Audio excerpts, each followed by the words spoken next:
বন্ধুরা, চিন্তা করে দেখুন তো, যদি আপনার কাছে এমন একটি গোপন ঘর থাকে যেখানে দাঁড়িয়ে আপনি যা ইচ্ছা প্রকাশ করবেন তাই ঠিক চোখের সামনে বাস্তব হয়ে হাজির হবে। 1 কোটি টাকা চান, কোটি টাকা তৈরি। খাঁটি হীরের গয়না চান, গয়না হাজির। এমনকি আস্ত একটি জীবন্ত সন্তান। যা চাইবেন এই ঘর আপনাকে মুহূর্তের মধ্যে এনে দেবে।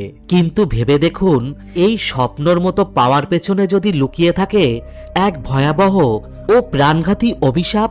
যদি এই ঘরের তৈরি কোনো জিনিস বাইরে নিয়ে যাওয়ার সাথে সাথেই তা নিমেষে পুড়ে ছাই হয়ে যায়, আর আপনার নিজের তৈরি করা সন্তানই যদি হয়ে ওঠে আপনার জীবনের সবচেয়ে বড় শত্রু।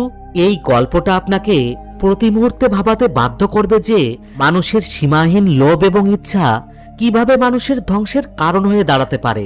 গল্পটির ক্লাইম্যাক্স এবং শেষ টুইস্ট এতটাই মাথা ঘুরিয়ে দেওয়ার মতো যে আপনি চমকে যাবেন। তাই কোনো অংশ স্কিপ না করে চলুন শুরু করা যাক SM মুভিজ স্টোরির আজকের নিবেদন। গল্পের শুরুতে আমরা দেখতে পাই এক তরুণ দম্পতি ম্যাট এবং কেটকে, যারা শহরের ব্যস্ত কোলাহল ছেড়ে গ্রামের নতুন বাড়িতে বসবাস করার জন্য আসে। ম্যাট ও কেট ভেবেছিল তারা এখানে শান্তিতে নতুন করে জীবন শুরু করবে এবং নিজেদের কেরিয়ারে মনোযোগ দেবে।